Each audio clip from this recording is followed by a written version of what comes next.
E quais seriam as estratégias, por exemplo, que a gente tem hoje para tentar chegar no déficit calórico? Pensando assim em quantidade, em que a gente come, no tempo em que a gente come. Quais são as principais estratégias? Pensando aí, voltando nessa equação, né? A gente tem formas de tanto aumentar o nosso gasto energético, né? E isso, por exemplo, envolve a minha taxa metabólica basal. O que que é isso? É a taxa que o meu corpo em repouso, o que ele usa de energia para me manter vivo. Uhum, Eu tenho formas de aumentar isso, de aumentar esse gasto. Né? Até mesmo com a prática de atividades físicas, né? De uhum. exercícios físicos. E também eu posso ir para o lado da alimentação. Eu posso reduzir o meu consumo também calórico. Mas aí, quando eu venho aqui, eu tenho que prestar atenção de que esse déficit calórico ele não deve ser forçado. Ele tem que ser gerado a partir da estratégia em si que me promova tanta saciedade ao ponto do déficit calórico ele ser uma consequência da minha saciedade. Uhum. E aí isso envolve, né, Bárbara, a Isso. composição da alimentação da pessoa. O mais importante, eu acredito, no processo de emagrecimento é que esse déficit calórico seja sustentável. Uhum. Né? Então, assim, as estratégias que nós utilizamos ao longo desse processo, ela tem que ser desenhada de forma individualizada para cada paciente é único, né? Com uma taxa metabólica basal individualizada, então, assim, a composição corporal daquele paciente, e aí desenhando essa estratégia para que ela seja sustentável a longo prazo, né? E aí a gente tem várias estratégias que a gente vai comentar aqui ao longo da live. Perfeito. Pensando mais sobre a alimentação, talvez algumas das estratégias que a gente tem seria a diminuição do tempo em que a gente come, né? Então, se eu tenho menos tempo Sim. para comer, teoricamente eu vou comer menos, que é são as estratégias de jejum. Uhum. E quando a gente fala especificamente sobre o alimento, talvez tenha dois termos que fazem muita diferença, que é a densidade calórica que ele tem e o valor nutricional que ele tem. Muita gente confunde isso e eles não são sinônimos, né? O que a gente pode falar sobre densidade calórica e sobre valor nutricional? Densidade calórica, ela significa o quanto de caloria ele tem para aquele volume de alimento. Né? E às Uhum. vezes as pessoas confundem. Elas acham que, eu como muito pouco, não sei por que eu estou ganhando peso.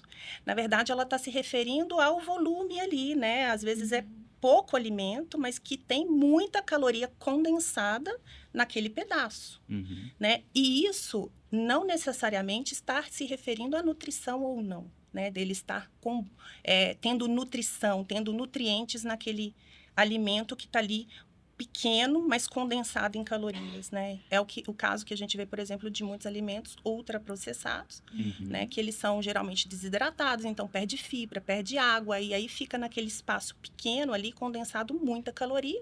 A pessoa acha que ela está comendo pouco, mas na verdade ela está com uma ingestão calórica muito alta, muito Uhum. elevada. E com valor nutricional muito baixo, né? Isso. Então, é muito comum a gente pegar paciente com sobrepeso e obesidade com deficiências nutricionais. Justamente porque quando você vai analisar o plano alimentar daquele paciente, é um plano embasado em alimentos com alta carga calórica, densidade calórica e um valor nutricional baixíssimo. Costumam ser alimentos ultraprocessados, industrializados, né? Ricos em gordura e açúcares e com baixíssima fonte de micronutrientes, vitaminas e minerais. E aí, causando um prejuízo para o metabolismo em geral.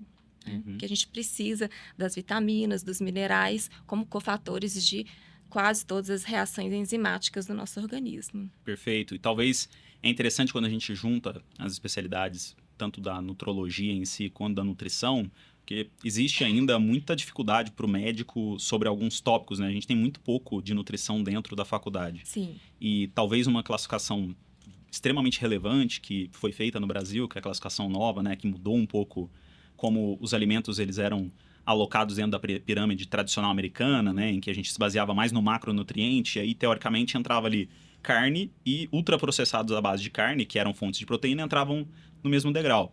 E essa classificação mudou, né? A gente falou muito mais sobre o grau de processamento do produto do que necessariamente do macronutriente que a gente tem.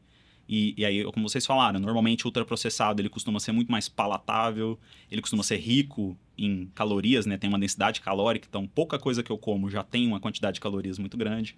E aí talvez seja essa grande talvez a grande frase das pessoas, nossa, eu como tão pouco e eu não consigo emagrecer, mas é lógico, você come pouco visualmente, mas a densidade calórica é muito alta. E não sacia. E né? é isso Exatamente. que eu ia É o falar. outro ponto, né? Que eles são extremamente palatáveis, mas não trazem tanta saciedade. Não. Talvez a proteína em si seja um grande macronutriente de saciedade, mas elas são muitas vezes pobres nesse tipo, inclusive fibras, entre outras coisas, e extremamente palatáveis, com açúcar, com gordura. Tanto que na natureza, se a gente for pensar, talvez não exista ou existam pouquíssimas fontes de gordura e açúcar ao mesmo tempo, né?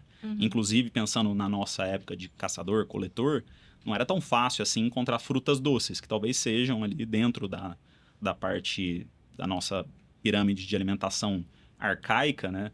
A única fonte de realmente glicose, açúcar que a gente tinha.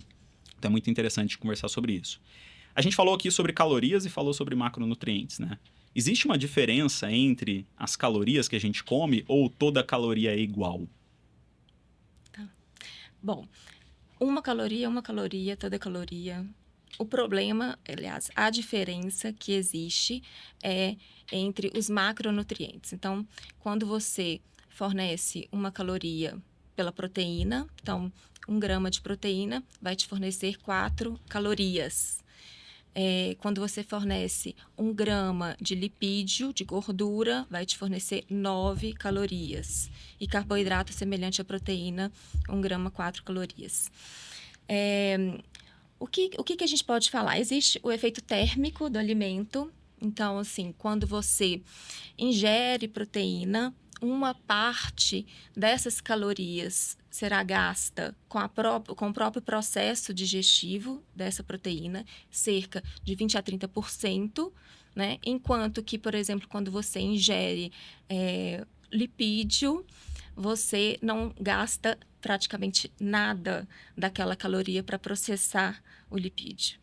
E com o carboidrato chega a mais ou menos 10%. Então, já tem a diferença aí do efeito térmico desse alimento e, claro, dos efeitos metabólicos, né, Patrícia? Que cada macronutriente vai gerar para você.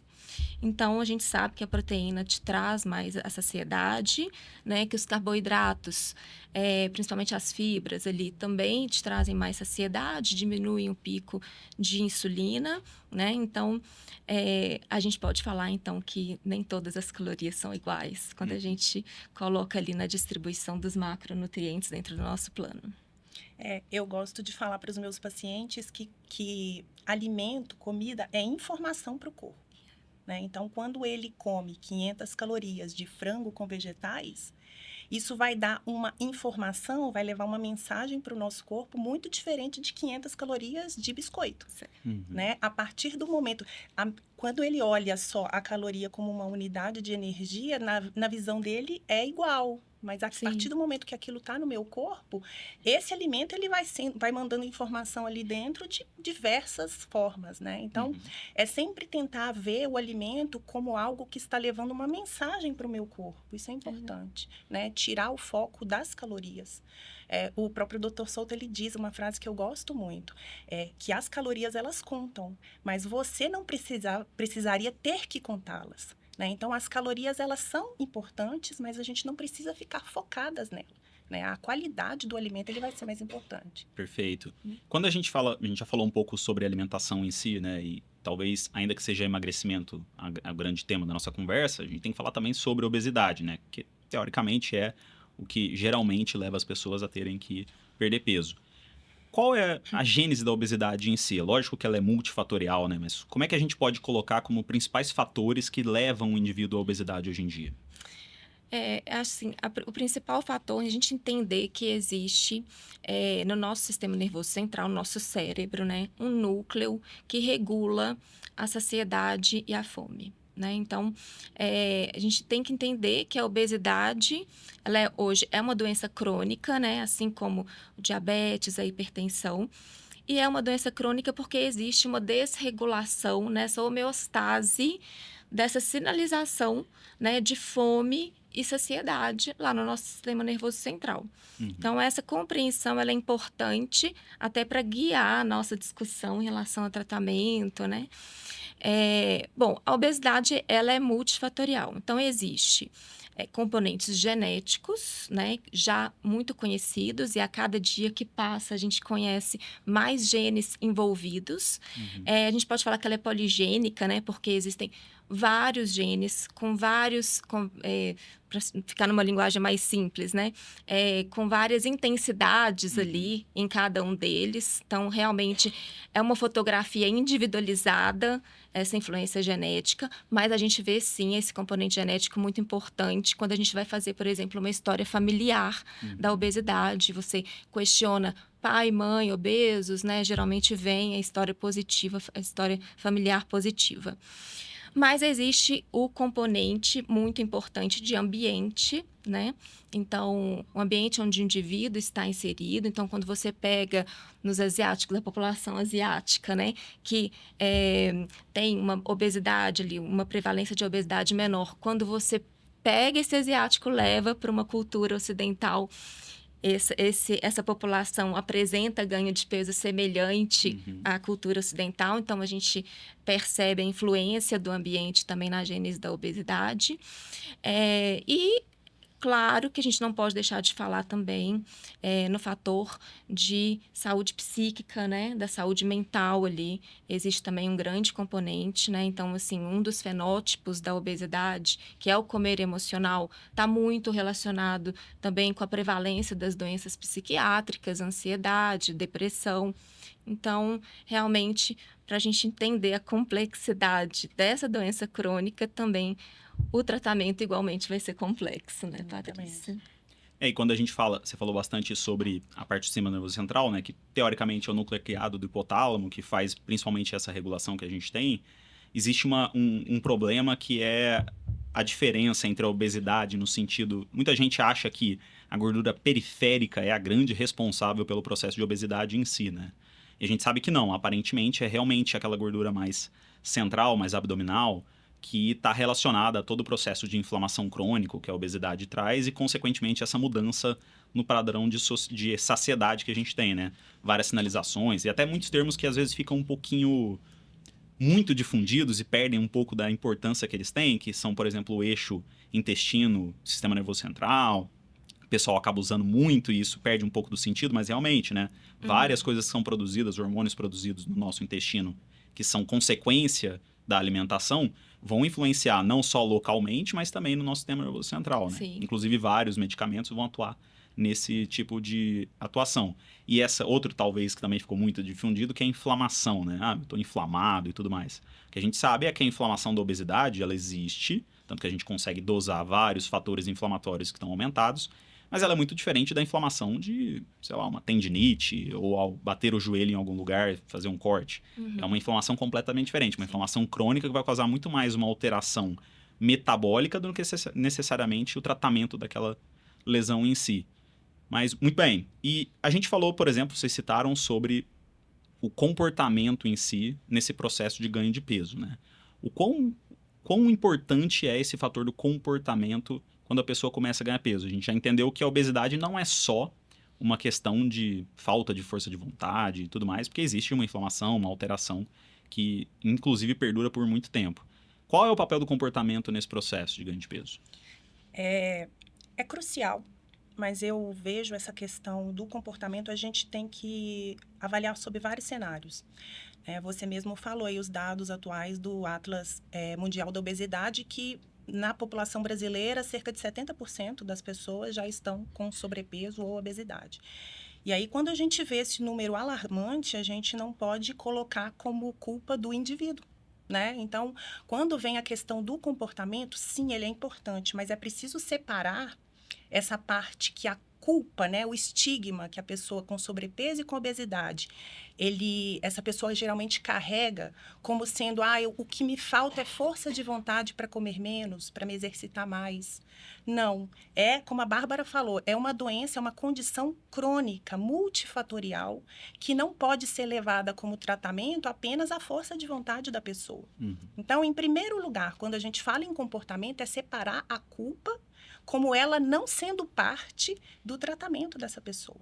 Ela precisa entender que se até hoje ela não conseguiu emagrecer, não foi por falta de força de vontade. né? Não foi por falta de esforço, foi por uma série de fatores que dificultam esse emagrecimento. E aí, a questão do comportamento em si, ele é muito importante, mas tem vários fatores que também melhoram esse comportamento. Um deles é a própria dieta, né? A partir do momento que essa pessoa ela tem uma dieta que realmente nutre, que sacia, né? Principalmente com muita proteína, com fibras, com vegetais, com frutas, isso dá mais saciedade, menos fome e, consequentemente, mais controle no que ela escolhe para comer, na quantidade que ela come. Isso reflete no comportamento, na melhora do comportamento alimentar dela. O ambiente que a Bárbara falou, ele é determinante para melhorar o comportamento, né? O que você tem no seu armário, o que você tem disponível. Tem estudos interessantes que mostram que o simples fato das pessoas terem chocolates em potes de vidro já influenciam no maior consumo.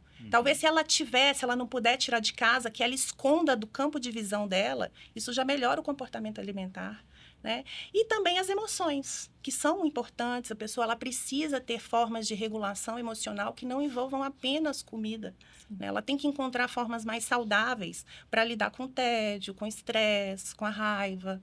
E muitas vezes pode ser necessário um trabalho multidisciplinar, um profissional de saúde mental, né? Talvez um tratamento medicamentoso, se for o caso.